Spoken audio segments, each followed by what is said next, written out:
She laughed, cracked jokes at family dinners, flashed that sweet, harmless smile. But behind those twinkling eyes, pure darkness. How could a grandmother kill the people she claimed to love and get away with it for decades?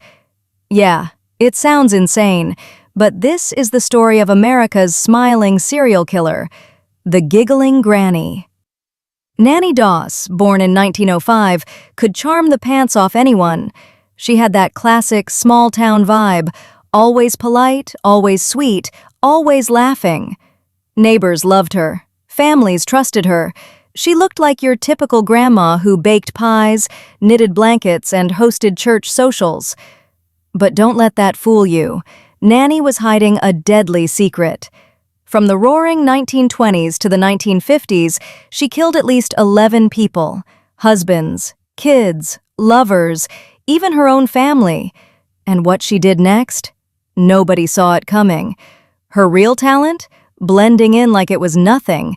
Everyone thought she was just the harmless lady from next door, smiling, gossiping, making friends. Meanwhile, she was plotting her next kill, like some twisted mastermind. Each life she ended was driven by obsession, control, and a desperate need to escape the boring grind of her own life. Evil can rock the friendliest face. The sweetest smile can hide the darkest secrets. And in Nannie Doss's case, that smile killed. So grab your seat, 'cause the Giggling Granny's tale isn't just shocking, it's heartbreaking, jaw-dropping, and straight-up terrifying. You're about to meet a woman who could make you laugh and shiver at the same time. Nannie Doss didn't start out as a killer. Born in 1905 in Blue Mountain, Alabama, she grew up in a family that seemed normal, but normal can be deceiving. Her dad was strict, her mom distant. From a young age, Nannie learned a chilling lesson. Appearances can hide the harshest truths. Little did anyone know that lesson would twist into something dark and deadly. Her first taste of adulthood brought excitement and heartbreak. She married Charlie Braggs, a guy she hoped would bring some stability. They had a child. Life looked good until Charlie drank, argued, and got under her skin. And Nannie? She made a choice that would change everything. Poison. Charlie died quietly. No one suspected a thing. But here's the kicker. This wasn't just murder to Nannie. It was a rush. Control. Power. Freedom. And just like that, her deadly pattern had started. Can you imagine sitting at the dinner table with someone like that, smiling while plotting your demise? Grab your seat. This story gets darker fast. Through the late 1920s, her story repeated. Arlie Lanning, her second husband, met a similar fate. Another quiet death, another tragedy passed off as misfortune. And yet, Nannie's neighbors were none the wiser. She laughed at socials, flashed that sweet smile at church, baked pies, hosted gatherings. Outwardly, she was every small-town grandma you'd trust in a heartbeat. But behind closed doors, a calculating killer. And what came next? Nobody expected. By the 1930s, she married James Doss. On the surface, everything seemed normal, but James complained. Nannie grew resentful. Soon, poison claimed him too. Charm first, kill second. That pattern? Locked in. Each death added confidence. Each murder reinforced her untouchability. Her victims weren't just names. One husband dreamed of peace. A child laughed every day, full of life. A lover trusted her completely. Gone. And Nannie? She smiled through it all. Cookies baked, blankets knitted, picnics attended, all while plotting her next victim. That contrast, sweet innocence outside, cold-blooded murder inside, makes you shiver just thinking about it, right? By the 30s and 40s, her routine was unstoppable. Charm first, poison second, always unnoticed. She moved from town to town, Alabama, Ohio, Missouri. Each new location? A fresh canvas. Doctors sometimes raised eyebrows, family whispered, but Nannie had a gift. Timing, patience, and a freaky ability to read people. Almost untouchable, and every death fueled her ego. Every life taken reinforced her belief she could outsmart the world. The suspense didn't just come from her murders. It was the little hints. A husband getting sick for no reason, a child mysteriously falling ill, a relative dying unexpectedly. Red flags were everywhere, but people were too trusting. Nannie? She made everyone see exactly what she wanted. You could say she had folks eating out of her hand. Until it was too late. Her killings weren't just husbands, children, lovers, family members. No one was safe. Each victim had a story, dreams snatched away. And Nannie? She carried on as if nothing happened.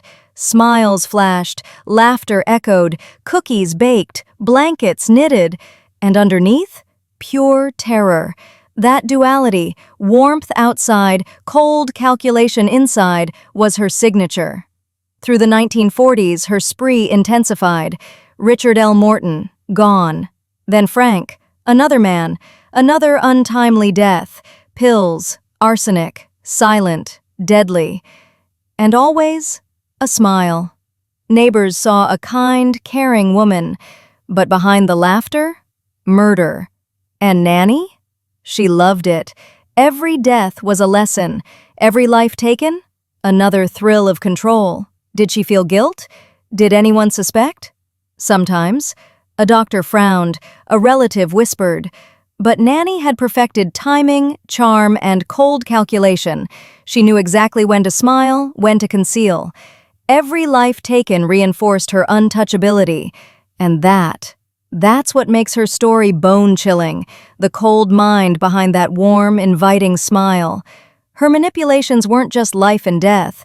Neighbors, family, lovers, even medical professionals.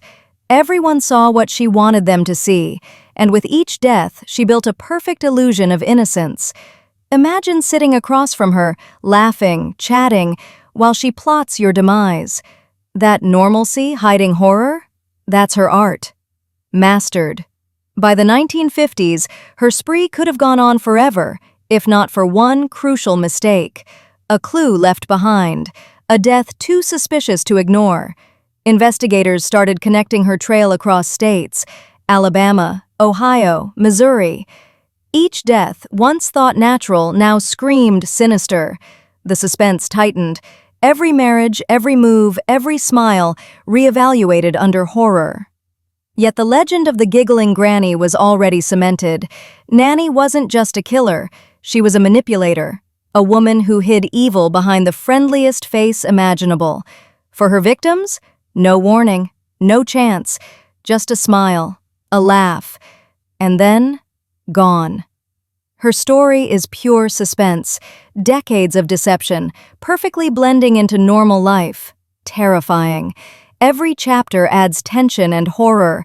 From first murders to final clues, the suspense never lets up. Every moment, every act of kindness tainted by menace. The Giggling Granny taught a horrifying lesson. Evil can hide behind the warmest faces. A grandmother can charm, comfort, and delight the world while plotting death. And for decades, Nannie Doss lived that paradox perfectly. Every life she ended, every deception perfected, every smile flashed, building toward an ending nobody saw coming. By the time her story finally unraveled, the world faced a chilling truth. Nannie Doss wasn't just a murderer. She showed how trust can be weaponized, how innocence can mask terror, and how one person can weave a life of ordinary charm into a web of extraordinary horror. Her tale? Unforgettable, terrifying, and a masterclass in suspense. Now, let's pause and think about the real cost of Nannie Doss's crimes, the people whose lives she shattered. This isn't just a story about a clever killer. It's about husbands who trusted her, kids who adored her, and lovers who thought they'd found a soulmate. And she smiled. Take her first child, a little kid with boundless energy, giggles that could light up any room. That child lost a parent and peace because Nannie decided she didn't like how things were going. And what she did next would shock even those who thought they knew her. Or imagine her husbands, one by one, dreaming of quiet, ordinary lives, a cozy house, weekend fishing trips, maybe even grandchildren someday. And she snatched all that away, wrapped it in poison, and smiled through it like nothing happened. You feel that tension, right? It's like watching a horror movie unfold in real life. Her lovers weren't spared either. Men who thought they were in love, who opened their hearts fully, completely blind to the storm behind that charming grin. One wrong sip of tea, one small pill, and their trust became their downfall. You almost want to shout, "Come on, wake up!" But they couldn't. That was Nannie's power. She had folks eating out of her hand, until it was too late. And neighbors? The ones who waved at her, borrowed sugar, trusted her babysitting their kids? They never imagined a giggling granny could pull this off. Across small towns, from Alabama to Missouri, Nannie's terror was everywhere, and invisible. Every pie she baked, every blanket she knitted, a mask for murder. How could someone so ordinary be capable of this? That's the real horror. Here's the thing about real-life horror. It's personal. It's not monsters or ghosts. It's people you trust. And that's what makes Nannie Doss's story linger. You can almost picture it. Her laughing at a picnic, patting a kid on the head, while somewhere in her mind she's plotting her next move. That duality, the sweetness outside, the death inside, grabs your attention and refuses to let go. And yet, despite decades of manipulation and murder, there's a strange fascination here. Maybe it's human nature. Maybe it's the shock of seeing someone so ordinary, so relatable, capable of the unimaginable. You can't look away. You feel horror, yes, but also curiosity. And that's why this part of her story sticks in your brain, long after the smiles fade and the truth sinks in.